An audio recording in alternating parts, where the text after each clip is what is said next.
അപ്പോൾ ചർച്ചകളൊക്കെ എങ്ങനെ ഉണ്ടായിരുന്നു? പൊടി പൊടിക്കുന്ന തീ പാറുന്ന ചർച്ചകളൊക്കെ ഞാൻ കണ്ടിട്ടുണ്ടായിരുന്നു. ചില മാധ്യമ സ്ഥാപനങ്ങൾ നടത്തിയ ടെലിഫോണിക് കോൺവെർസേഷൻ, ഇൻ്റർവ്യൂസ് പരിപാടികളൊക്കെ കണ്ടു കഴിഞ്ഞപ്പോൾ എനിക്ക് ഫീൽ ചെയ്തത് അപ്പുറത്തെ വീട്ടിലൊരു ദുരന്തം ഉണ്ടായി.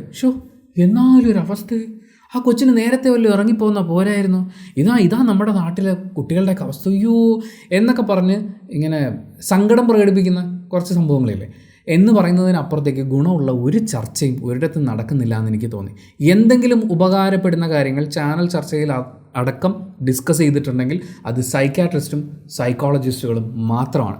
ബാക്കി നിങ്ങൾ ഒരു ചർച്ചയും കണ്ടുകൊണ്ടിരുന്നിട്ടോ ഈ പറയുന്ന മക്കളെ കെട്ടിച്ചു വിട്ടു എന്നുള്ള ഒറ്റ കാരണം കൊണ്ട് മാത്രം ചർച്ചയിൽ വന്നിരിക്കുന്ന കുറേ അപ്പനമ്മമാർ, നടീനടന്മാർ, പൊളിറ്റീഷ്യൻസ്, ബഹുഭൂരിപക്ഷം ആളുകളും സംസാരിക്കുന്നത് തൊലിപ്പുറമേ മാത്രം കാണാൻ പറ്റുന്ന സിമ്പിൾ കാര്യങ്ങളാണ്.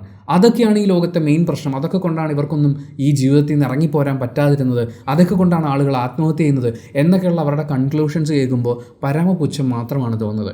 Doctor Elsy Oommen and doctor Mohan Roy, ഈ രണ്ട് വ്യക്തികൾ, പിന്നെ ഒരു സൈക്കോളജിസ്റ്റും കൂടിയുണ്ട്, പുള്ളിക്കാരുടെ പേര് എനിക്ക് നോട്ട് ചെയ്യാൻ പറ്റിയിട്ടില്ല. ഞാൻ കണ്ട ചർച്ച ഇതാണെന്ന് എനിക്ക് മാതൃഭൂമിയാണെന്ന് തോന്നുന്നു. അങ്ങനെ സൈക്കോളജിസ്റ്റുകളും സൈക്യാട്രിസ്റ്റുകളും സംസാരിക്കുന്ന ചർച്ചകളല്ലാതെ വേറെ ഒന്നിലും ഗുണകരമായ ഒന്നും നമുക്ക് കണ്ടെത്താൻ പറ്റില്ല. പറഞ്ഞു വരുന്നത് ആത്മഹത്യ ചെയ്ത സ്ത്രീകളെക്കുറിച്ചാണ്. ആത്മഹത്യ ചെയ്യാനും ചെയ്യാതിരിക്കാനും സാധ്യതയുള്ള പുരുഷന്മാരെ കൂടി ഞാനിതിൽ ഉൾപ്പെടുത്തുകയാണ്. നമ്മൾ ഈ വിഷയത്തെക്കുറിച്ച് സംസാരിക്കുമ്പോൾ ഇത് സ്ത്രീധനത്തിൻ്റെ വിഷയമാണ് എന്ന് കരുതുന്ന കുറച്ച് ആളുകളുണ്ട്. ഈ വിഷയത്തെക്കുറിച്ച് സംസാരിക്കുമ്പോൾ പെൺകുട്ടികളുടെ വിദ്യാഭ്യാസവും സ്വന്തം കാലിൽ നിൽക്കാനുള്ള കഴിവുമാണ് ഇവിടുത്തെ വിഷയം എന്ന് ചിന്തിക്കുന്ന ആളുകളുണ്ട്. ഇത് പെൺകുട്ടി ആയതുകൊണ്ട് മാത്രം അനുഭവിക്കേണ്ടി വരുന്നതാണ് എന്ന് ചിന്തിക്കുന്ന ആളുകളുണ്ട്. ഈ വിഷയത്തിൽ നിങ്ങൾ ആൺ പെൺ വേർതിരിവ് കാണാൻ തുടങ്ങിയാൽ, ഈ പ്രശ്നത്തിൽ വില്ലന്മാർ മുഴുവൻ ആണുങ്ങളും പെണ്ണുങ്ങളെല്ലാം ഇരകളുമാണ് എന്ന് നിങ്ങൾ ചിന്തിക്കാൻ തുടങ്ങിക്കഴിഞ്ഞാൽ ഇത് വലിയ പ്രശ്നമാണ്. ഇവിടെ ഇതേ അനുഭവങ്ങളിലൂടെ കടന്നു പോകുന്ന പുരുഷന്മാർ കൂടിയുണ്ട് എന്നുള്ള യാഥാർത്ഥ്യം മനസ്സിലാക്കിക്കൊണ്ട് വേണം നമ്മൾ ഈ വിഷയത്തിൽ സംസാരിക്കാൻ വേണ്ടിയിട്ട്. പിന്നെ എനിക്ക് ഈ വിഷയത്തിൽ എന്താണ് സംസാരിക്കാൻ യോഗ്യത എന്ന് ചോദിച്ചു കഴിഞ്ഞാൽ, ഞാൻ സർട്ടിഫൈഡ് പ്രൊഫഷണലൊന്നുമല്ല. ഈ വീഡിയോയിൽ പറയുന്നത് എൻ്റെ ഒപ്പീനിയനും എൻ്റെ ഒബ്സർവേഷനും എൻ്റെ സുഹൃത്തുക്കളിൽ നിന്ന് ഞാൻ മനസ്സിലാക്കിയിട്ടുള്ള കാര്യങ്ങളും പിന്നെ ഈ പറയുന്ന സർട്ടിഫൈഡ് പ്രൊഫഷണൽസിനെയൊക്കെ ഫോളോ ചെയ്യുകയും അവരോട് സംസാരിക്കുകയും ഒക്കെ ചെയ്ത അറിവിൽ നിന്നാണ്. ഞാൻ വിവാഹിതനായിരുന്നു, ഡിവോഴ്സ്ഡ് ആണ്.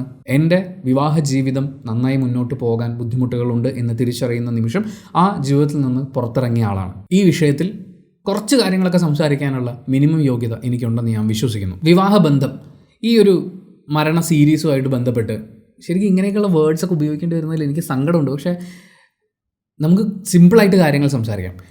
ഇങ്ങനെയുള്ള മരണ സീരീസ് നടന്നുകൊണ്ടിരിക്കുമ്പോൾ പല ആളുകളും പല ഫേസ്ബുക്ക് പോസ്റ്റുകളും അതുപോലെ ഇൻസ്റ്റാഗ്രാം സ്റ്റോറീസും ഒക്കെ ഇടുമ്പോൾ ഇതിൻ്റെയൊക്കെ കൂടെ ചേർത്ത് വെക്കുന്ന ഒരു സാധനമാണ് പവിത്രമായ വിവാഹബന്ധം. എന്താണ് ഈ പവിത്രമായ വിവാഹബന്ധം എന്ന് നിങ്ങൾ ഉദ്ദേശിക്കുന്നത്?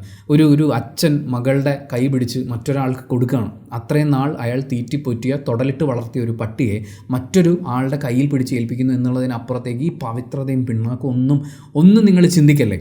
അങ്ങനെ ചിന്തിക്കുന്ന മൊമെൻ്റ് മുതൽ, അങ്ങനെ ചിന്തിക്കാനും അങ്ങനെ പഠിക്കാനും നിങ്ങൾ അടുത്ത തലമുറയെ പഠിപ്പിക്കുന്ന നിമിഷം മുതൽ നിങ്ങൾ ഒരു കൊലപാതകത്തിന് കൂട്ട് നിൽക്കുകയാണ്. ഒരു പവിത്രതയും ഒരു തേങ്ങാക്കൊലയും ഒന്നിലും ആരോപിക്കല്ലേ.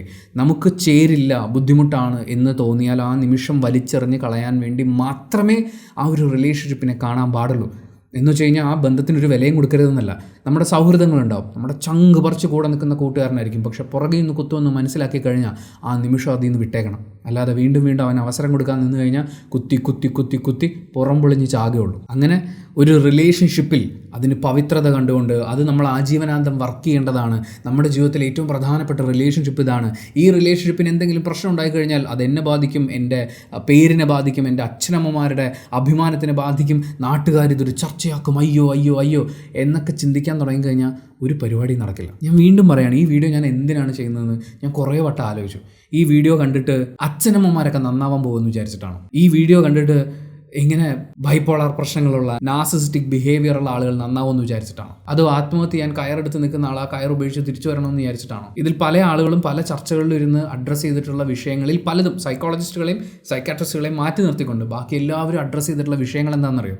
ഇപ്പോൾ ഉള്ള ജെൻസി കുട്ടികളില്ലേ, അവർക്ക് മക്കളുണ്ടായാൽ ആ മക്കൾ ഇങ്ങനൊരു അവസ്ഥയിലേക്ക് പോകാതിരിക്കാൻ നമുക്ക് എന്തൊക്കെ ചെയ്യാം എന്നുള്ളതാണ് ഇവരിവിടെ ചർച്ച ചെയ്തുകൊണ്ടിരിക്കുന്നത്. പക്ഷേ ഇന്ന് വിവാഹിതരായി കല്യാണം കഴിഞ്ഞ് 1 മാസം, 6 മാസം, 1 കൊല്ലം, 10 കൊല്ലം, 20 കൊല്ലമൊക്കെ ആയിട്ടും ആ ജീവിതത്തിൽ നിന്ന് രക്ഷപ്പെടാൻ വേണ്ടി മനസ്സുകൊണ്ട് ആഗ്രഹിക്കുകയും പറ്റാതിരിക്കുകയും ചെയ്യുന്ന 80s-ലും 90s-ലും 2000-ലും ഒക്കെ ജനിച്ചിട്ടുള്ള കുറേ കുട്ടികളുണ്ട്. പുറമേ നോക്കിയാൽ ഒരു കുഴപ്പമുണ്ടാവില്ല, ഏറ്റവും ഗംഭീര ലൈഫായിരിക്കും മുന്നോട്ട് കൊണ്ടുപോകുന്നത്. പക്ഷേ അവരുടെ ഒന്നും ജീവിതം പുറമേ കാണുന്ന പോലെയല്ല. സോഷ്യൽ മീഡിയയിൽ അവർ പോസ്റ്റ് ചെയ്യുന്നത് പോലെയല്ല, ഒരു പബ്ലിക് പരിപാടിയിൽ ഒരു പാർട്ടിയിൽ അവർ പങ്കെടുക്കുമ്പോൾ എങ്ങനെ ബിഹേവ് ചെയ്യുന്നു എന്നുള്ളതല്ല. ഇതെല്ലാം കഴിഞ്ഞ് ആ ഭാര്യയും ഭർത്താവും മാത്രമായി ഒരു മുറിയിലേക്ക് ഒതുങ്ങുമ്പോൾ അല്ലെങ്കിൽ ഒരു വീട്ടിലേക്ക് എത്തുമ്പോൾ അവർക്കിടയിൽ നടക്കുന്ന മാറ്റങ്ങളുണ്ട്. അതിലൊരാൾ ക്രൂരനും വില്ലനുമായി മാറുകയാണ്, മറ്റേയാൾ രക്ഷപ്പെടാൻ പറ്റാത്ത ഒരു ഇരയായി സ്വയം സങ്കല്പിക്കുകയും കൂടി ചെയ്തുകൊണ്ട് ഒതുങ്ങിപ്പോവുകയാണ്. എനിക്ക് ഉറപ്പാണ് നിങ്ങളുടെ പരിചയത്തിൽ നിങ്ങൾക്കൊരു 28-30 വയസ്സൊക്കെ എത്തിയിട്ടുണ്ടെങ്കിൽ, മിനിമം അത്രയെങ്കിലും എത്തിയിട്ടുണ്ടെങ്കിൽ, അങ്ങനെയുള്ള ഒരാളെ നിങ്ങൾക്കറിയാം, ഒരു ഇരയെ നിങ്ങൾക്കറിയാം. അത് ചിലപ്പോൾ ഭാര്യയായിരിക്കും, ചിലപ്പോൾ ഭർത്താവായിരിക്കും. ഒരുപാട് പ്രശ്നങ്ങളുണ്ട്, എന്നോട് അങ്ങനെ പെരുമാറുന്നു, ഇങ്ങനെ പെരുമാറുന്നു, ഇതാണ്, അയ്യോ എനിക്ക് വയ്യ, പക്ഷേ എന്തെങ്കിലും ശരിയാവുമായിരിക്കും എന്ന് കരുതിയിരിക്കുന്ന ഒരു ഭാര്യ ഉണ്ടാവും. എന്നും രാത്രി വെള്ളമടിച്ച് ബഹളം വെച്ച് ഓരോരോ കാര്യങ്ങൾക്ക് കുറ്റപ്പെടുത്തി ഉറങ്ങാൻ അനുവദിക്കാതെ പറഞ്ഞത് തന്നെ ആവർത്തിച്ച് പറഞ്ഞ് ഒരു മനുഷ്യജീവിയുടെ ഊർജ്ജം മുഴുവൻ ഊറ്റിയെടുത്തതിന് ശേഷം രാവിലെ ചെന്ന് മാപ്പ് പറഞ്ഞ് നമ്മൾ തമ്മിലുള്ള പ്രശ്നങ്ങളൊക്കെ സോൾവ് ആയി, കണ്ണീരൊക്കെ ഒഴുകും. അങ്ങനെ പ്രശ്നങ്ങളൊക്കെ സോൾവ് ആയി, നമുക്ക് ഒന്നിച്ച് കുറച്ച് ചിരിച്ചുകൊണ്ടുള്ള ഫോട്ടോസ് എടുക്കാമെന്ന് പറഞ്ഞ് ഫോട്ടോസൊക്കെ എടുത്ത് പങ്കാളിയെ ഹാപ്പി ആക്കിയ ശേഷം രാത്രിയാവുമ്പോൾ സെയിം പരിപാടി പിടിക്കുന്ന ഭർത്താക്കന്മാരെ എനിക്കറിയാം. അവിടെ പെട്ടുപോയിരിക്കുന്ന ആ ഭാര്യ ഉണ്ടല്ലോ, അവരോട് നിങ്ങൾക്ക് വേണമെങ്കിൽ ചോദിക്കാം, നിങ്ങൾക്ക് വിദ്യാഭ്യാസം ഇല്ലേ, നിങ്ങൾക്ക് ജോലിയില്ലേ, സ്വന്തം കാലിൽ നിന്നൂടെ, അച്ഛനമ്മയും നോക്കൂലേ, ഇറങ്ങി പോകുന്നൂടെയെന്ന്. പക്ഷെ പറ്റൂല. ഞാൻ എൻ്റെ ഡിവോഴ്സ് കേസുമായിട്ട് ബന്ധപ്പെട്ട് കോടതിയിൽ ചെന്ന് കഴിയുമ്പോഴാണ് ഒരുപാട് പേരെ കാണുന്നത്. അതിൽ എൻ്റെ കൂടെ പഠിച്ചൊരു പയ്യൻ, അവൻ്റെ ഭാര്യ, അവർക്ക് ബൈപോളാർ ഇഷ്യൂസ് ഉണ്ട്. വളരെ എക്സ്ട്രീമായിട്ടുള്ള ഹാപ്പിനെസ്സും വളരെ എക്സ്ട്രീമായിട്ടുള്ള സംശയവും വളരെ എക്സ്ട്രീമായിട്ടുള്ള ദേഷ്യവും സങ്കടവും ഒക്കെ പ്രകടിപ്പിച്ചുകൊണ്ടിരിക്കുകയാണ്. കല്യാണം കഴിഞ്ഞൊരു കുഞ്ഞായി അവൻ അതിൽ നിന്ന് ഇറങ്ങിപ്പോരണമെന്ന് ഏത് കാലം മുതൽ ആഗ്രഹിക്കുന്നതാണ്. പക്ഷേ ഇന്ന് ശരിയാവുമായിരിക്കും. ഒരു സോറിയും ഒരു സങ്കടമൊക്കെ കാണുമ്പോൾ ഞാനൊന്ന് കൂടെ നിന്ന് ഒരു പ്രാവശ്യം വേണ്ടി ട്രൈ ചെയ്ത് നോക്കാം. നോക്കി ജീവിതത്തിൻ്റെ ഒരു വലിയ ഭാഗം തീർന്നു കഴിയുമ്പോൾ ഡിവോഴ്സ് അല്ലാതെ മറ്റൊരു മാർഗ്ഗമില്ല എന്നൊരു ഓപ്ഷനിലേക്ക് അവനെത്തി. എനിക്ക് ഉറപ്പാണ് ആ ഓപ്ഷൻ അവൻ ഇന്നെടുത്തില്ലെങ്കിൽ നാളെ അവൻ്റെ ആത്മഹത്യ വാർത്തയും ഞാൻ കാണും. പറഞ്ഞു വരുന്നത്, ഈ പറയുന്ന പേരുകൾ എന്തോ ആയിക്കോട്ടെ, ഈ പേരുകളൊന്നും വല്ലപ്പോഴും സംഭവിക്കുന്ന ഒന്നല്ല. ഇതിലെ സൈക്കോ ഷമ്മിമാരാണെങ്കിലും നേരെ ഓപ്പോസിറ്റ് ജെൻഡറിലുള്ള ആളുകളാണെങ്കിലും ഇവരൊന്നും ലോകത്തെ ആദ്യത്തെയോ അവസാനത്തെയോ ആളുകളല്ല. ഇതെല്ലായിടത്തും സംഭവിച്ചുകൊണ്ടിരിക്കുക. ഞാൻ ഈ വീഡിയോ ചെയ്തുകൊണ്ടിരിക്കുന്നത് ഉച്ചയ്ക്ക് 1:45 സമയത്താണ്. ഈ സമയത്ത് രാത്രിയായിട്ടുള്ള ഏതെങ്കിലും ഒരു വിദേശ രാജ്യത്ത് ഒരുപാട് സ്ത്രീകൾ ബുദ്ധിമുട്ടിക്കൊണ്ടിരിക്കുകയായിരിക്കും, അല്ലെങ്കിൽ ഒരുപാട് പുരുഷന്മാർ ഭാര്യയെ ചെയ്തു കൂട്ടുന്ന കാര്യങ്ങൾ ഇവരെ എങ്ങനെ പറഞ്ഞ് മനസ്സിലാക്കി, എനിക്കിതല്ല വേണ്ടത്, എൻ്റെ ലൈഫ് ഇങ്ങനെയല്ല ആവേണ്ടിയിരുന്നത്, പക്ഷേ ഞാൻ ഇതിൽ നിന്ന് എങ്ങനെ പുറത്ത് കിടക്കും, ഞാനിത് എങ്ങനെ ഉപേക്ഷിക്കും എന്നൊക്കെ ആലോചിച്ച് ടെൻഷൻ അടിച്ചുകൊണ്ടിരിക്കുന്ന ഭാര്യയോ ഭർത്താവോ ഒക്കെ ഉണ്ടാവും. അങ്ങനെ ഒരാളെ നിങ്ങൾക്കറിയായിരിക്കും. ആ ഒരാളോട് പറയണം സേവ് യുവർ സെൽഫ് എന്നല്ലാതെ മറ്റൊന്നും അവിടെ പറഞ്ഞിട്ട് കാര്യമില്ല.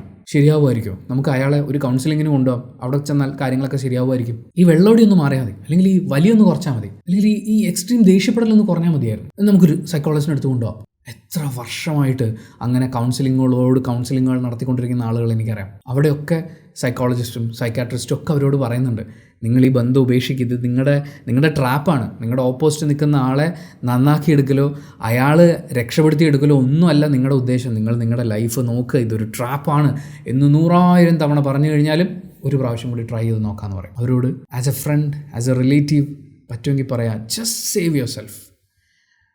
ഇപ്പോൾ മരിച്ച നിലയിൽ കണ്ടെത്തിയ, അത് കൊല്ലപ്പെട്ടതാണോ ആത്മഹത്യയാണോ എന്ന് പോലീസുകാർ കണ്ടെത്തട്ടെ. പക്ഷേ ആ മരിച്ച നിലയിൽ കണ്ടെത്തിയ പെൺകുട്ടി ഉപദ്രവിക്കപ്പെടുകയായിരുന്നു എന്നുള്ളത് എല്ലാവർക്കും അറിയായിരുന്നു. കൂട്ടുകാരിക്കറിയാം, സഹോദരിക്കറിയാം, അമ്മയ്ക്കറിയാം, അച്ഛനറിയാം. ഇവരെല്ലാവരും ഉപദേശിച്ചിട്ടുണ്ട്. ഉപദേശിക്കുമ്പോൾ ആ ബന്ധത്തിൽ നിന്ന് ഇറങ്ങി വന്നതുപോലെ ആ കുട്ടി വരും. പക്ഷേ അയാൾ വന്നൊരു സോറി പറയുമ്പോൾ തിരിച്ചു പോകാൻ തോന്നും. അങ്ങനെ ഒരു ഷട്ടിലടിച്ചുകൊണ്ടിരിക്കുകയാണ്. അങ്ങനെ ഷട്ടിലടിക്കുന്ന എല്ലാ ലൈഫും എൻഡ് ചെയ്യാൻ പോകുന്നത് ഏതെങ്കിലും ഒരു രീതിയിലാണ്. പക്ഷെ എങ്ങനെ കുട്ടിയും കഴിച്ച് നോക്കിയാലും ആ രീതി ഒരു നാശത്തിൻ്റെ രീതിയാണ്. Just save your self. നിങ്ങളുടെ റിലേഷൻഷിപ്പ് അതിലെന്തെങ്കിലും പ്രശ്നങ്ങളുണ്ട് എന്ന് മനസ്സിലാക്കി കഴിഞ്ഞാൽ ഒരു പ്രാവശ്യമൊക്കെ നമുക്ക് അവസരം കൊടുക്കാം. 2ാമത്തെ അവസരം കൊടുത്ത്, 3ാമത്തെ അവസരം കൊടുത്ത്, 4ാമത്തെ അവസരം കൊടുത്ത്, എന്താ നിങ്ങളെ ഉരച്ചൊരച്ച് തീർത്തുകൊണ്ടിരിക്കുന്നത് നിങ്ങളുടെ ജീവിതമാണ് എന്ന് പറഞ്ഞു കൊടുത്താൽ അവർക്ക് മനസ്സിലാവില്ല. പക്ഷേ നിർബന്ധിച്ച് ആ റിലേഷൻഷിപ്പിൽ നിന്ന് പുറത്തേക്ക് വരണം. ആ റിലേഷൻഷിപ്പിൽ നിന്ന് പുറത്തേക്ക് ഇറങ്ങാതെ തനിക്ക് ചുറ്റുമുള്ള ആളുകൾ തന്നെ ഇത്രയധികം സ്നേഹിക്കുന്നുണ്ടെന്നും തനിക്ക് മറ്റൊരു നല്ല ജീവിതത്തിനുള്ള സാധ്യതകളുണ്ട് എന്നൊക്കെ മനസ്സിലാക്കാതെ അതിൽ നിന്ന് ഇറങ്ങി വരാൻ പറ്റില്ല.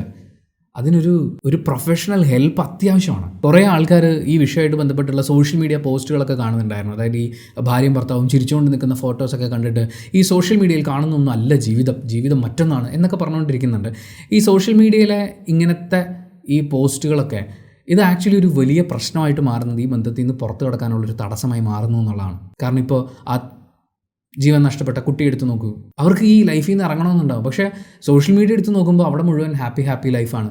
പുറത്തുള്ള ആൾക്കാരോട് ചോദിക്കുമ്പോൾ നിങ്ങൾ തമ്മിൽ എന്താ പ്രശ്നം, നിങ്ങൾ ഭയങ്കര ഹാപ്പി അല്ലേ എന്നുള്ള ചോദ്യം കേൾക്കുമ്പോൾ ഇവർ തന്നെ സ്വയം വിചാരിക്കുകയാണ്, എൻ്റെ ലൈഫ് അടിപൊളിയല്ലേ, എൻ്റെ ലൈഫിൽ എന്താ കുഴപ്പം, ചെറിയ ചെറിയ കുഴപ്പങ്ങളല്ലേ, അതൊന്ന് സോൾവ് ചെയ്താൽ പോരെ. ഈ സോഷ്യൽ മീഡിയയിൽ ഉണ്ടാക്കി വെക്കുന്ന നല്ല പാർട്ട്നേഴ്സ് ഇമേജ് അവനവനെ തന്നെ വഞ്ചിക്കാനുള്ള ഒരു ടൂളായിട്ട് മാറുന്നുണ്ട്. അത് ഞാൻ എവിടെയും ഡിസ്കഷനിൽ കണ്ടില്ല. ഞാൻ നേരത്തെ പറഞ്ഞ എനിക്കറിയാവുന്ന കുറേ ആളുകളിൽ ഒരാളാണ്. അവരെല്ലാ ദിവസവും രാത്രി ഉറക്കമില്ലാതെ പേടിച്ച് കിടന്ന് എങ്ങനെയെങ്കിലും ബോധം കെട്ട് ഒന്ന് ഉറങ്ങി വരുമ്പോഴേക്കും രാവിലെ ഒരു ചായയുമായി ചിരിച്ച മുഖവുമായിട്ട് ഭർത്താവ് വരും, കാല് പിടിക്കും, മാപ്പ് പറയും, ചിരിച്ചുകൊണ്ടൊരു ഫോട്ടോ എടുക്കും. ആ ഫോട്ടോ എവിടെയെങ്കിലും പോസ്റ്റ് ചെയ്യുകയോ അല്ലെങ്കിൽ അവരുടെ തന്നെ ഫോണിൽ സേവ് ചെയ്ത് വെക്കുകയോ ചെയ്യും. അങ്ങനെ ഫോണിൻ്റെ ഗാലറി എടുത്ത് നോക്കുമ്പോൾ സന്തോഷകരമല്ലാത്ത ഒരു ദിവസം പോലും കണ്ടെത്താനാവില്ല.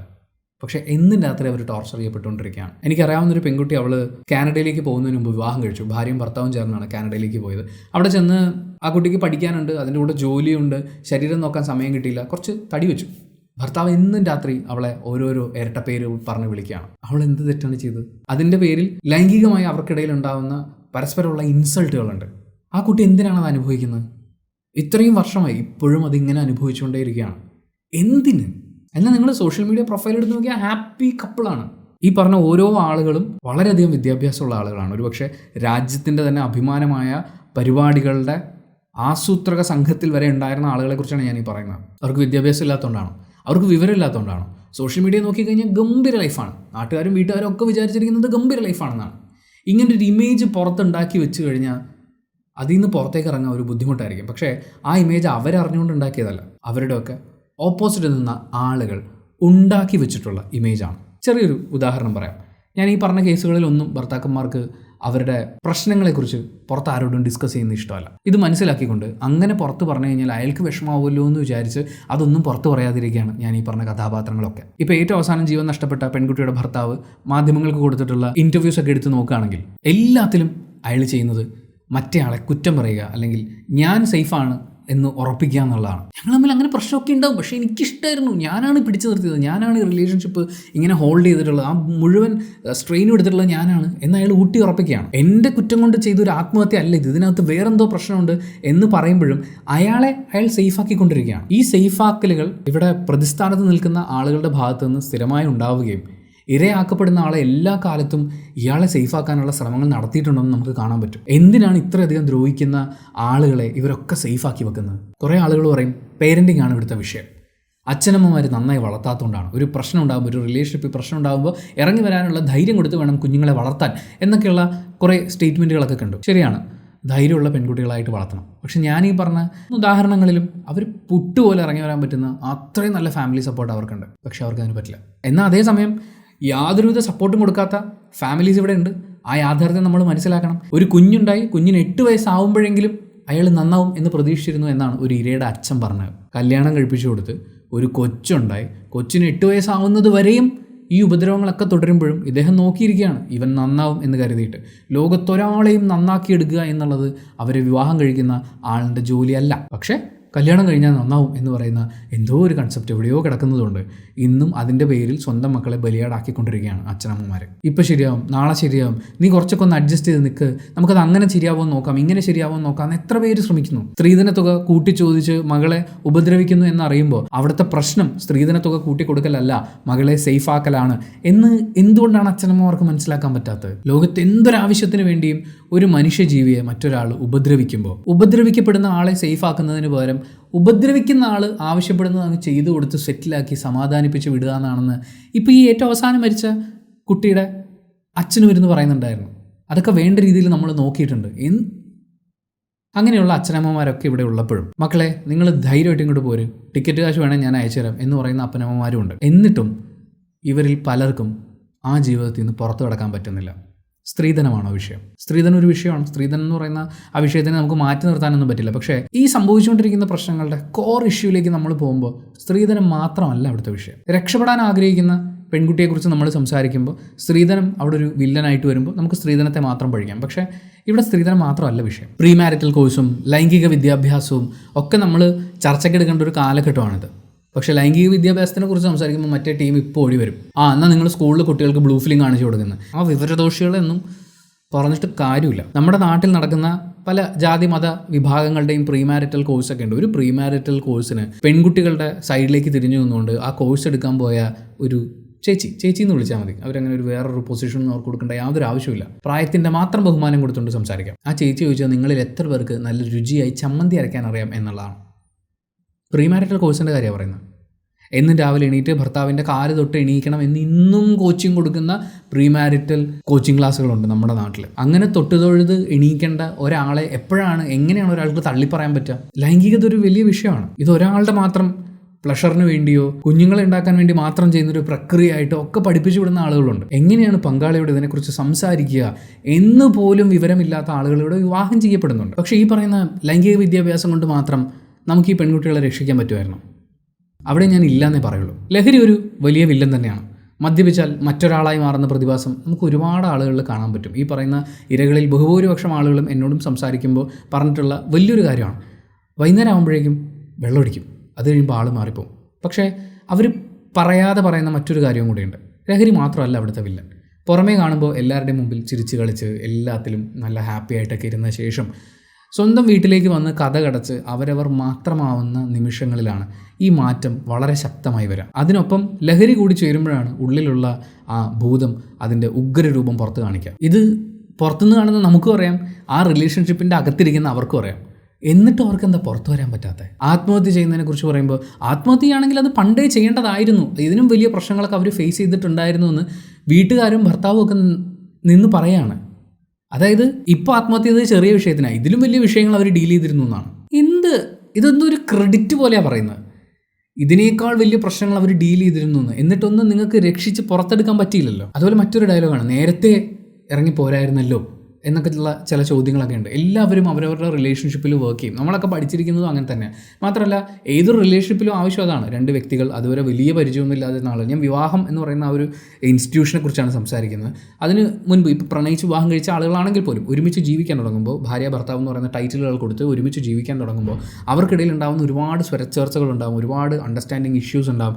ഇതിനൊക്കെ മറികടന്ന് മുന്നോട്ട് വരാൻ വേണ്ടിയിട്ടുള്ള ശ്രമങ്ങൾ രണ്ടുപേരുടെയും ഭാഗത്തു നിന്നുണ്ടാകും. പ്രത്യേകിച്ച് ഇതിൽ ഇരയാക്കപ്പെടുന്ന ആളുകളായിരിക്കും കൂടുതൽ എഫേർട്ട് ഇടുന്നുണ്ടാവുക. ചിലർ 1 വർഷം നോക്കും, ചിലർ 3 വർഷം, ചിലർ 5 വർഷം, 7 വർഷം, 20ഉം 25ഉം വർഷം ശ്രമിച്ചുകൊണ്ടിരിക്കുന്നവരുണ്ട്. പക്ഷേ അത്രയൊക്കെ പോയി സ്വന്തം ജീവിതം കളഞ്ഞിട്ടല്ല ഈ ശ്രമിക്കേണ്ടതെന്നുള്ളത് അവർക്ക് മനസ്സിലാവില്ല. ഈ ട്രെയിൻഡ് പ്രൊഫഷണൽസ്, സൈക്കോളജിസ്റ്റുകളും സൈക്കാട്രിസ്റ്റുകളും ഒക്കെ പറയാറുള്ളതാണ്, നിങ്ങൾ ഈ റിലേഷൻഷിപ്പിൽ നിന്ന് പുറത്ത് കടക്കും, ഇത് നിങ്ങൾക്ക് പറഞ്ഞിട്ടുള്ള റിലേഷൻഷിപ്പ് അല്ല, നിങ്ങളുടെ ഓപ്പോസിറ്റ് നിൽക്കുന്ന ആൾക്ക് ഒരുപാട് പ്രശ്നങ്ങളുണ്ട്, അയാളുടെ പേഴ്സണാലിറ്റി ട്രേറ്റ് ശരിയല്ല, നിങ്ങൾ തമ്മിലുള്ള റിലേഷൻഷിപ്പ് ബോണ്ടിങ് അത് ശരിയല്ല, നിങ്ങൾ ഒരുമിച്ച് പോകുന്നത് നിങ്ങളുടെ ജീവിതം നശിപ്പിക്കുന്നത് പോലെയാണ്, നിങ്ങളുടെ മെൻ്റൽ ഹെൽത്തും കൂടി നിങ്ങൾ ഇല്ലാണ്ടാക്കിക്കൊണ്ടിരിക്കുകയാണെന്ന് ഇവരൊക്കെ പറയും.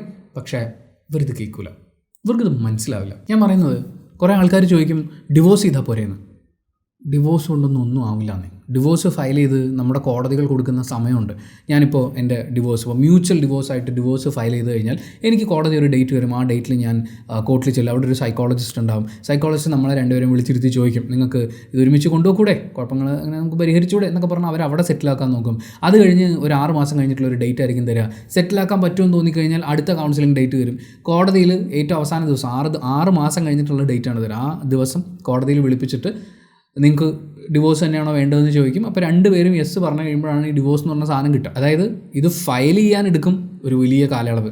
ഈ പറയുന്ന നാട്ടുകാർ പിശാചുക്കൾ, ബന്ധുക്കൾ പിശാചുക്കൾ, കൂട്ടുകാർ, ഇങ്ങനെ കുറേ ആളുകൾ കൺവിൻസ്ഡ് ആയതിനു ശേഷം അവരുടെയൊക്കെ സമ്മതം കിട്ടിയിട്ടാണ് നമ്മുടെ നാട്ടിൽ ഒരാൾ ഡിവോഴ്സിന് പോവുക. അത് കോടതി ചെല്ലുന്നതിന് മുമ്പ് പങ്കാളിയെ പറഞ്ഞ് കൺവിൻസ് ചെയ്യാൻ എടുക്കും ഒരു സമയം. പ്രത്യേകിച്ച് ഇതുപോലെയുള്ള ടോക്സിക് ട്രൈറ്റുകളുള്ള, നാർസിസിസ്റ്റിക്കായ ബിഹേവിയേഴ്സ് ഉള്ള, ബൈപ്പോളർ ഇഷ്യൂസ് ഉള്ള ആളുകളെ കൺവിൻസ് ചെയ്തെടുക്കാൻ അത്രയും ബുദ്ധിമുട്ടാണ്. അങ്ങനെ കൺവിൻസ് ചെയ്തെടുത്ത് ഇത് കോടതിയിൽ ചെല്ലുന്ന സമയത്ത് അവരിങ്ങനെ ഇടയ്ക്കിടയ്ക്ക് ചൊറിഞ്ഞുകൊണ്ടിരിക്കും. ഡിവോഴ്സ് ഫയൽ ചെയ്ത് കോർട്ടിൽ വിളിപ്പിക്കേണ്ട ഡേറ്റിനിടയിൽ ടോർച്ചറായിരിക്കും, മാപ്പ് പറച്ചിലായിരിക്കും, കരച്ചിലായിരിക്കും, പിഴിച്ചിലായിരിക്കും. നമ്മൾ വിചാരിക്കും ഈ കരച്ചിലൊക്കെ കാണുമ്പോൾ അയ്യോ അയാൾക്ക് ശരിക്കും കുറ്റബോധം ഉണ്ടായിട്ടാണ്, അയാൾക്ക് ശരിക്കും ഈ റിലേഷൻഷിപ്പിൽ വേണം, അയാൾ എന്ത് കൊലീനൻ, ഈ കുട്ടി എന്താ ഇങ്ങനെ കാണിക്കുന്നത് എന്നൊക്കെയുള്ള ചിന്തകളുണ്ടാവും. ഇത് നേരെ തിരിച്ചും സംഭവിക്കും. ആ പെണ്ണ് കരഞ്ഞ് കാല് പിടിക്കുകയാണ്, എന്നിട്ട് ഇവന് മനസ്സിലാവുന്നില്ലേ എന്ന് ചോദിക്കുന്നവരുണ്ട്. ആ മാപ്പ് പറച്ചിലല്ലേ, ആ മാപ്പ് പറച്ചിലിൽ കുരുങ്ങിയാണ് ബഹുഭൂരിപക്ഷം ആളുകളും ആ ദുരന്തം പിടിച്ച ജീവിതത്തിലേക്ക് വീണ്ടും തിരിച്ചു പോവുക. ഇത് ആക്ച്വലി ഒരു സൈക്കിളാണ്. ഈ പറയുന്ന മരിച്ചുപോയ കുട്ടിയുടെ ബന്ധുക്കളിൽ നിന്നും കൂട്ടുകാരിൽ നിന്നും ഭർത്താവിൽ നിന്നും ഒക്കെ നമുക്ക് ഉറപ്പിച്ച് കിട്ടുന്നൊരു കാര്യം. ഞാനിത് ഒരുപാട് റിലേഷൻഷിപ്പുകളിൽ കണ്ടിട്ടുള്ള കാര്യമാണ്. ചിലപ്പോൾ ഒരു ദിവസമായിരിക്കും, ചിലപ്പം ദിവസങ്ങളോളമായിരിക്കും ഒരാൾ മറ്റേ ആളെ ടോർച്ചർ ചെയ്യും. ടോർച്ചർ ചെയ്യുക എന്ന് പറഞ്ഞു കഴിഞ്ഞാൽ ശാരീരികമായി തല്ലി ഉപദ്രവിക്കുക എന്നുള്ളത് മാത്രമല്ല, മാനസികമായി ടോർച്ചർ ചെയ്യും.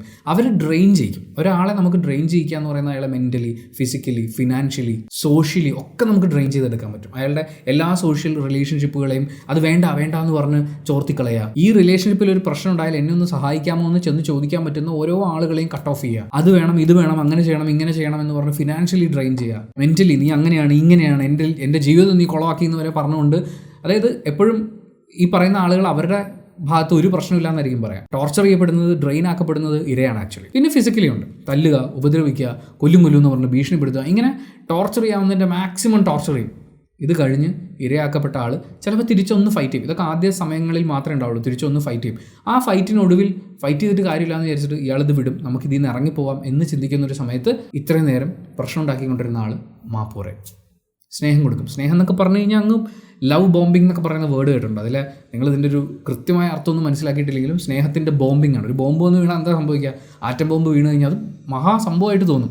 അങ്ങനെ സ്നേഹം വാരിക്കോരി കൊടുക്കുകയും കയ്യും കാലും പിടിച്ച് കരഞ്ഞ് മാപ്പ് പറയുകയും ചെയ്യും. ഇപ്പം നമ്മൾ ഇഷ്ടമുള്ളതുകൊണ്ടാണല്ലോ ഇത്രയും ടോർച്ചർ സഹിച്ചത്. അല്ലെങ്കിൽ ടോർച്ചറിൻ്റെ തുടക്കത്തിലേ നമ്മൾ കളഞ്ഞിട്ട് പോകുമല്ലോ. പിന്നെ പവിത്രം സുഹൃതം എന്നൊക്കെയാണല്ലോ പറയുന്നത്. അപ്പോൾ ശരി, അയ്യോ പാവം, ഒരവസരം കൊടുക്കാം. അങ്ങനെ അവസരം കൊടുത്ത് ആ ലവ് ബോംബിങ് അത് പതുക്കെ അതിൻ്റെ എഫക്റ്റ് കുറയുമ്പോൾ ഒരു ദിവസം ടോർച്ചർ ഉണ്ടാവും. അല്ലെങ്കിൽ അന്ന് വൈകുന്നേരമായിരിക്കും. ടോർച്ചർ എന്ന് പറഞ്ഞു കഴിഞ്ഞാൽ ഒരുപക്ഷെ മുൻപുണ്ടായിരുന്നതിനേക്കാൾ ഇൻറ്റൻസ് ആയിട്ടായിരിക്കും. വീണ്ടും ഇതേ സൈക്കിൾ, ടോർച്ചർ പിടിവിടുന്നു എന്ന് തോന്നുമ്പോൾ അവർ മാപ്പ് പറയും. ഇത് ആക്ച്വലി ട്രെയിൻ ചെയ്യുന്ന പോലെ, ഇത് അപ്പുറത്തുള്ള ആൾ അറിഞ്ഞുകൊണ്ടാണോ ചെയ്യുന്നതെന്നൊക്കെ ഉള്ളത് അത് സൈക്കോളജിസ്റ്റുകൾ പറയട്ടെ, എനിക്കറിയില്ല. പക്ഷേ ഇതൊരു ട്രെയിനിങ് പ്രോസസ്സാണ്. 1 ദിവസം, 2 ദിവസം, 3 ദിവസം, 5 ദിവസം, 10 ദിവസം, 3 മാസം എന്ന് പറഞ്ഞത് ഇങ്ങനെ ട്രെയിൻഡായി എന്നും, അതായത് ടോർച്ചറിൻ്റെ അങ്ങേ അറ്റം പോകുന്നു, അതിൻ്റെ ഇപ്പുറത്തെ സൈഡിൽ മാപ്പ് പറയുന്നു, സ്നേഹിക്കുന്നു. ഈ ഇരയാക്കപ്പെടുന്ന ആളില്ലേ, ഫസ്റ്റ് ഓഫ് ഓൾ ഇത് ഇയാളുടെ മിസ്റ്റേക്ക് ആണെന്ന് ചിന്തിക്കുക പോലുമില്ല. അവിടെയാണ് ഗ്യാസ് ലൈറ്റിംഗ് എന്ന് പറയുന്ന പോലത്തെ പരിപാടികൾ ഉണ്ടാകുന്നത്. എന്ന് വെച്ച് കഴിഞ്ഞാൽ ഈ ലവ് ബോംബിങ്ങിൻ്റെ കൂടെ അല്ലെങ്കിൽ ഈ മാപ്പ് പറച്ചിലിൻ്റെ കൂടെ നീ എന്നാലും എന്നോട് അങ്ങനെ ചെയ്തുകൊണ്ടല്ലേ എനിക്ക് അങ്ങനെ ചെയ്യേണ്ടി വന്നത്. മിസ്റ്റേക്ക് ആരുടെയാണ്? ഇരയുടെയാണ്. നീ അങ്ങനെ പറഞ്ഞതുകൊണ്ടല്ലേ, നീ അങ്ങനെ ആയതുകൊണ്ടല്ലേ, അല്ലെങ്കിൽ എനിക്ക് നിന്നെ ഭയങ്കര ഇഷ്ടമല്ലേ, ഈ റിലേഷൻഷിപ്പിൽ നിന്ന് ബ്രേക്ക് ചെയ്ത് പുറത്ത് പോകാമെന്ന് ഇയാൾ ചിന്തിക്കുമ്പോൾ അയ്യോ പോലെ എന്ന് ഇപ്പുറത്തെ സൈഡിൽ നിന്ന് ആൾ പറയുമ്പോൾ ഇയാൾക്ക് തന്നെ തോന്നും ഇപ്പം ഞാനാണോ ഈ ബന്ധം തകർക്കാൻ ശ്രമിക്കുന്നത്. ഇങ്ങനെ പാകപ്പെടുത്തി എടുത്തുകൊണ്ടിരിക്കുകയാണ്. നീ അനുഭവിച്ചുകൊണ്ടിരിക്കുന്ന ടോർച്ചറിനെല്ലാം കാരണം നീ തന്നെയാണ്. അതുകൊണ്ട് ടോർച്ചർ ഉണ്ടാവും, പക്ഷേ എനിക്ക് നിന്നെ ഇഷ്ടമാണ്. അപ്പോൾ ഈ ഇരയുടെ പ്രശ്നം എന്താണെന്ന് വെച്ചാൽ ഇയാളുടെ മാനസികാവസ്ഥയാണ് തന്നെ ഈ പ്രശ്നത്തിലേക്ക് കൊണ്ടുപോകുന്നത്. അല്ലെങ്കിൽ ഈ ഉപദ്രവിച്ചുകൊണ്ടിരിക്കുന്ന ആൾ മെൻ്റലി സ്റ്റേബിൾ അല്ല, അല്ലെങ്കിൽ അയാളുടെ പേഴ്സണാലിറ്റിയിൽ കുറേ പ്രശ്നങ്ങളുണ്ട് എന്നൊക്കെ ചിന്തിക്കുന്നതിന് പകരം എൻ്റെ ഭാഗത്ത് ഇങ്ങനെ കുറച്ച് മിസ്റ്റേക്സ് ഉണ്ട്, പക്ഷേ അത് ഇച്ചിരി കഷ്ടമായിപ്പോയി, പാവം അയാൾ കഷ്ടപ്പെടുകയല്ലേ, പിന്നെ അയാൾ മാപ്പ് പറയാൻ കരയുകയും ചെയ്യുന്നു. അപ്പോൾ കുറ്റബോധം തോന്നും, സ്നേഹം തോന്നും. മാത്രമല്ല ഇയാളുടെ പേഴ്സണാലിറ്റിയിലാണ് ഈ വിഷയം ഇരിക്കുന്നത് എന്നുള്ളതിൽ നിന്ന് മാറിയിട്ട് ഇയാളുടെ ഏതെങ്കിലും ശീലമാണ് ഇതിലെ പ്രശ്നം എന്ന് ഈ ഇരയാക്കപ്പെട്ട ആൾ വിശ്വസിക്കും. ഇവിടെ ഈ കേസിൽ അയാളുടെ മദ്യപാനമാണ് വിഷയമെന്ന് ഈ ഇര ഒരു സമയത്ത് വിശ്വസിച്ചിട്ടുണ്ടാകും. അല്ലെങ്കിൽ അവരുടെ ബന്ധുക്കളും കൂട്ടുകാരും കൺവിൻസ്ഡ് ആയിട്ടുണ്ടാകും. വെള്ളം അടിച്ചിട്ടില്ലെങ്കിൽ അയാൾ ഡീസൻ്റാണ്, വെള്ളം അടിച്ചിട്ടില്ലെങ്കിൽ അയാൾ ഓക്കെ. ചിലപ്പോൾ കൂട്ടുകൂടുമ്പോഴായിരിക്കും, ചിലപ്പോൾ മറ്റെന്തെങ്കിലും സബ്സ്റ്റൻസ് ഉപയോഗിക്കുമ്പോഴായിരിക്കും, അതില്ലെങ്കിൽ അയാൾ ഓക്കെ. പക്ഷേ അയാളുടെ ബേസിക് ക്യാരക്ടറിൽ കിടക്കുന്ന പ്രശ്നമാണിത്. തനിക്കൊരാളെ കൈ കിട്ടിക്കഴിഞ്ഞാൽ അയാളെ മെൻ്റലി ടോർച്ചർ ചെയ്ത് ഇമോഷണലി ഡ്രെയിൻ ആക്കിയ ശേഷം ലവ് ബോംബ് ചെയ്ത് അയാളെ വീണ്ടും ഹാപ്പി ആക്കി വെച്ച് വീണ്ടും ഡ്രെയിൻ ചെയ്ത് അയാളെ ടോർച്ചർ ചെയ്ത് ഈ അനുഭവിച്ചുകൊണ്ടിരിക്കുന്നത് മുഴുവൻ അയാളുടേതാണെന്ന് വിശ്വസിപ്പിക്കത്തക്ക രീതിയിൽ അയാളെ ഗ്യാസ് ലൈറ്റ് ചെയ്ത് അയാളെ സോഷ്യലി ഡിസ്കണക്ട് ചെയ്ത് അയാളുടെ ബന്ധുക്കളും സുഹൃത്തുക്കളും കൂട്ടുകാരും ഒന്നുമല്ല, ഇയാൾ മാത്രമേ ഉള്ളൂ, ഇയാളുള്ളതുകൊണ്ടാണ് നമ്മൾ ജീവിച്ചു പോകുന്നത്, ഒരു സഹായം അഭ്യർത്ഥിക്കാൻ പോലും ഈ ലോകത്ത് വേറെ ആരുമില്ല എന്ന് കൺവിൻസ് ചെയ്തെടുക്കും. അവിടെയാണ് ഒരു മാധ്യമ ചർച്ചയിൽ ഒരു സൈക്കോളജിസ്റ്റ് സംസാരിച്ചൊരു ഗംഭീര ടേം വരുന്നത് ലേൺഡ് ഹെൽപ്ലെസ്നെസ് ആണ്. പഠിപ്പിച്ചുകൊണ്ടിരിക്കുകയാണ്. ഇത് എത്ര കാലം ഇതിൽ തുടരുന്നോ അത്ര അധികം നിങ്ങൾ പഠിപ്പിക്കപ്പെട്ടുകൊണ്ടിരിക്കും. 1-ാം വർഷം ഇങ്ങനൊരു റിലേഷൻഷിപ്പിൽ നിന്ന് ഇറങ്ങിപ്പോകുന്നത് പോലെ അല്ല 5-ാം വർഷം ഇങ്ങനൊരു റിലേഷൻഷിപ്പിൽ നിന്ന് ഇറങ്ങിപ്പോരുക എന്നുള്ളത്. നമ്മൾ മറ്റേ അവസരം കൊടുക്കലാണല്ലോ. ബന്ധുക്കളും നാട്ടുകാരും കൂട്ടുകാരും ഒക്കെ പറയുമല്ലോ ഒരു അവസരം കൂടി കൊടുത്തു നോക്കുന്നു. ആ അവസരം കൊടുക്കലിൽ സംഭവിക്കുന്നത് ഇയാൾ വീണ്ടും ഹെൽപ്ലെസ് ആവാൻ പഠിച്ചുകൊണ്ടിരിക്കുകയാണ്. ശരി, ഈ ബന്ധം എനിക്ക് വേണ്ട എന്ന് പറഞ്ഞ് ഇറങ്ങിപ്പോകും. അപ്പോഴായിരിക്കും വിളിച്ചൊരു മാപ്പ് പറയുന്നത്, അല്ലെങ്കിൽ ഒരു കരച്ചിലുണ്ടാവുന്നത്. പാവം, അയ്യോ ഞാൻ ഇനി എന്ത് ചെയ്യും എന്ന് വിചാരിച്ച് ഓടി അങ്ങോട്ട് പോകും. ആ പേഴ്സണാലിറ്റിയെ പഠിക്കാൻ നമ്മൾ വിട്ടുപോയി. ആ പേഴ്സണാലിറ്റിയിലല്ല വിഷയം, മറ്റ് ചില ശീലങ്ങളിലാണെന്ന് വിശ്വസിക്കുകയും ശീലങ്ങളിൽ നിന്ന് രക്ഷപ്പെടാമെന്ന് പറയുമ്പോഴേക്കും ഓക്കെ അങ്ങനെയാണെങ്കിൽ ഞാൻ കൂടെ നിൽക്കാം എന്ന് പറയുന്നൊരു തോന്നലുണ്ടാവും. ഇവിടുത്തെ വില്ലൻ അതാണ്. ഈ പറയുന്ന ഇഷ്യൂസിലെല്ലാം പ്രധാന വില്ലൻ അതാണ്. ഇരയെ ടോർച്ചർ ചെയ്യുന്നു എന്നുള്ളതാണ് ഇവിടുത്തെ പ്രധാന പ്രശ്നം. സ്ത്രീധന പീഡനങ്ങൾ നിങ്ങൾ എടുത്തു നോക്കിക്കഴിഞ്ഞാലും അതിൻ്റെ പേരിൽ ഇരയെ വേദനിപ്പിച്ചുകൊണ്ടിരിക്കുകയാണ്, മാനസികമായും ശാരീരികമായും വേദനിപ്പിച്ചുകൊണ്ടിരിക്കുകയാണ്. വേദനിപ്പിച്ചതിന് ശേഷം താൽക്കാലികമായി ചിലപ്പോൾ ഒരു സോറി പറയും, ഒരു സ്നേഹ സമ്മാനം കൊടുക്കും, ഒന്ന് പുറത്തു കൊണ്ടുപോകും, അപ്പോഴേക്ക് ഇരയൊന്ന് ശാന്തമാവും. വീണ്ടും ടോർച്ചർ ചെയ്യും. ഈ ടോർച്ചർ ചെയ്തുകൊണ്ടിരിക്കുന്ന ആ റിലേഷൻഷിപ്പ് ഉണ്ടല്ലോ, ആ ബോണ്ടിങ് ഉണ്ടല്ലോ, അതാണ് ഇവിടുത്തെ വില്ലൻ. നിങ്ങളിവിടെ പേരൻറ്റിങ്ങിനെ കുറ്റം പറഞ്ഞുകൊണ്ടിരുന്നാൽ പേരൻറ്റിങ് മാറട്ടെ, അതിൻ്റെ ഗുണഭോക്താക്കളാവാൻ പോകുന്നത് അടുത്ത ജനറേഷനാണ്. നിങ്ങൾ സ്ത്രീധനം എന്ന വിഷയത്തെ അഡ്രസ്സ് ചെയ്യൂ, അതിൻ്റെ ഗുണഭോക്താക്കളാവാൻ പോകുന്നവർ അടുത്ത ജനറേഷനാണ്. ആത്മഹത്യ ഒന്നിനൊരു പരിഹാരമല്ല എന്നൊക്കെ പറയുന്നവന്മാരൊക്കെ, നിങ്ങൾക്ക് ആത്മഹത്യ എപ്പോഴാണ് സംഭവിക്കുന്നതെന്നറിയോ? ആത്മഹത്യ ചെയ്ത് ഞാനും ഉപദേശിച്ചിട്ടുണ്ട്. ഇവരൊക്കെ എന്തിനാ ആത്മഹത്യ എന്ന് എനിക്ക് മനസ്സിലാവുന്നില്ല എന്നൊക്കെ പറഞ്ഞിട്ടുണ്ട്. ആത്മഹത്യ എന്ന് പറയുന്ന ഒരു പോയിന്റിലേക്ക് ഒരു മനുഷ്യൻ എത്തുന്ന അയാളുടെ ഹെൽപ്ലെസ്നെസ്സിൻ്റെ പീക്ക് എന്ന് പറയുന്നത് നിങ്ങൾക്ക് പുറത്തുനിന്ന് എവിടുന്നും നിങ്ങൾക്കിതൊന്നും ചോദിക്കാൻ പോലും പറ്റില്ല. ഈ പറയുന്ന ലേൺഡ് ഹെൽപ്ലെസ്നെസ് എന്ന സ്റ്റേജിലേക്ക് വരുന്ന പോട്ടെ, കടവും കടക്കണിയും ഒക്കെ ആയി ഒരുപാട് പേര് സഹായിക്കാനുണ്ടാവുമോ, പക്ഷേ മനുഷ്യൻ്റെ മാനസിക നില കയ്യിൽ നിന്ന് പോകുന്നൊരു മൊമെൻറ്റിൽ ചുറ്റും 100,000 പേര് ലക്ഷക്കണക്കിന് രൂപയുടെ സ്യൂട്ട് കേസ് തുറന്നു വെച്ചാലും കാണൂല. ഈ ആത്മഹത്യ ചെയ്ത ചിലപ്പോൾ ആത്മഹത്യ ചെയ്തായിരിക്കാം, അല്ലായിരിക്കാം, ആത്മഹത്യ ചെയ്ത ആളുടെ കേസും നമ്മുടെ മുമ്പിലുണ്ടല്ലോ. ഈ ആത്മഹത്യ ചെയ്യുന്നൊരു മൊമെൻറ്റിൽ എന്തിനായിരുന്നു അങ്ങനെ ചെയ്തതെന്ന് ചോദിച്ചിട്ട് കാര്യമില്ല. അവരെ പാകപ്പെടുത്തി എടുത്തിരിക്കുന്നത് അങ്ങനെയാണ്. ഇത്രയും വർഷങ്ങൾ കൊണ്ട്, ഇത്രയും നാളത്തെ ടോർച്ചർ കൊണ്ട് തനിക്കിനി രക്ഷപ്പെടാൻ ഒരു വഴി പറഞ്ഞു തരാൻ ഇവിടെ ആരുമില്ല. ഇനി ഈ റിലേഷൻഷിപ്പിൽ നിന്ന് പുറത്ത് കടന്നു കഴിഞ്ഞാലും ഇയാൾ എനിക്ക് സ്വസ്ഥത തരില്ല, അല്ലെങ്കിൽ എന്നെ സ്നേഹിക്കാൻ ഇനി ഒരാളുണ്ടാവുമോ എന്നൊക്കെയുള്ള ഈ ഇരകളെല്ലാവരെയും നിങ്ങൾ നോക്കിക്കോളൂ. സ്നേഹിക്കപ്പെടാൻ അത്രയും കൊതിയുള്ള ആളുകളായിരുന്നു ഇവരൊക്കെ. ഒരല്പം സ്നേഹം, ഒരിറ്റ് സ്നേഹത്തിന് വേണ്ടിയിട്ട് ഇവരൊക്കെ ആഗ്രഹിക്കുകയായിരുന്നു. 17-ാം വയസ്സിൽ കല്യാണം ഉറപ്പിച്ച് 19-ാം വയസ്സിൽ കല്യാണം കഴിച്ചു പോയ ആ പെൺകുട്ടിക്ക് സ്നേഹം കിട്ടാൻ ഒരുപാട് വഴികളുണ്ട് ഈ ലോകത്തൊന്നും അറിയില്ലായിരുന്നു. ഈ ഒരെണ്ണത്തിൽ കുടുങ്ങിക്കിടക്കുക. വേറെ എത്ര ജീവിതങ്ങൾ അവർ കണ്ടിട്ടുണ്ടാവും. ഡിവോഴ്സ് ആയതിനു ശേഷം ഹാപ്പി ആയിട്ട് ജീവിക്കുന്ന എത്ര പേരെ കണ്ടിട്ടുണ്ട്. നമ്മുടെ സിനിമകളൊക്കെ എടുത്ത് നോക്കിക്കോ. ഡിവോഴ്സ് ആയി കഴിഞ്ഞാൽ മറ്റേ ജീവിതം ദുരന്തം, അല്ലെങ്കിൽ ഡിവോഴ്സ് ആവാൻ പാടില്ല, ഡിവോഴ്സ് ആവുന്ന അവസാന പോയിന്റിൽ തിരിച്ചു വരിക എന്നൊക്കെ പറയുന്ന പോലത്തെ സിനിമകൾ വരെ ഉണ്ടായിട്ടുണ്ട്. ഇവിടെയൊക്കെ നമ്മൾ അയാളെ ഹെൽപ്ലെസ് ആക്കിക്കൊണ്ടിരിക്കുകയാണ്. അങ്ങനെ ഹെൽപ്ലെസ് ആയിരിക്കുന്നതിൻ്റെ പരകോടിയിൽ ഒരു മനുഷ്യൻ, കഴിഞ്ഞ വർഷം നിങ്ങൾ എൻ്റെ ഒരുപാട് വീഡിയോസ് കണ്ടിട്ടില്ലേ? നിങ്ങൾ കഴിഞ്ഞ വർഷത്തെ കുറേ വീഡിയോസ് ഇടുന്നതുകൊണ്ട് ഞാൻ ഒരുപാട് ഹാപ്പി ആയിട്ടുള്ള ഒരുപാട് റിവ്യൂ വീഡിയോസ് ആണെങ്കിലും സോഷ്യൽ ഇഷ്യൂസ് ആണെങ്കിലും ഒക്കെ ചെയ്തിട്ടുണ്ട്. കഴിഞ്ഞ വർഷം ഞാനൊരു 3 പ്രാവശ്യമെങ്കിലും സൂയിസൈഡിനെ കുറിച്ച് ചിന്തിച്ചിട്ടുണ്ട്. അവിടുന്ന് എന്നെ തിരിച്ചു പിടിച്ച വളരെ കുറച്ച് ഫാക്ടേഴ്സേ ഉള്ളൂ, വളരെ കുറച്ച് ഫാക്ടേഴ്സേ ഉള്ളൂ. ഡിപ്രഷൻ്റെ അങ്ങേ അറ്റത്തേക്ക് എത്തുമ്പോൾ, ആങ്സൈറ്റിയുടെ പീക്കിലേക്കൊക്കെ എത്തുമ്പോൾ ഒരു മനുഷ്യന് അവൻ്റെ കയ്യിൽ നിന്ന് പോകുന്നതിന് അതിനൊന്നും നിങ്ങൾക്ക് ലിമിറ്റ് വെക്കാൻ പറ്റില്ല. ആ സമയത്ത് മനസ്സിലൂടെ കടന്നു പോകുന്ന ആശങ്കകളെ നിങ്ങൾക്ക് കണക്ട് ചെയ്യാൻ പറ്റില്ല. പാനിക് അറ്റാക്ക് എന്ന് പറയുന്നൊരു സാധനമുണ്ട്. കുറേ പേരൊക്കെ ചിലപ്പോൾ അത് അനുഭവിച്ചിട്ടുണ്ടാകും, ചിലരത് പറഞ്ഞിട്ടുണ്ടാകും. ഒരു ദിവസം പെട്ടെന്ന് നിങ്ങൾക്ക് ഭയങ്കര പേടി തോന്നാം, ഒന്നുമില്ല, ആരുമില്ല, കയ്യും കാലുമൊക്കെ വിറയ്ക്കുക, ഹാർട്ട് ബീറ്റിങ്ങിന് പട്ട അടിച്ചു പോവുക, നിങ്ങൾ ഭയങ്കരമായിട്ട് വേർക്കുക, ജീവിതം ഇപ്പം തീരാൻ പോകാമെന്ന് നിങ്ങൾക്ക് തോന്നാം. അങ്ങനെ ഒരു മൊമെൻ്റ് അനുഭവിച്ചിട്ടുണ്ടോ? നല്ല രസമുള്ള ഒരു ഫീലാണ്.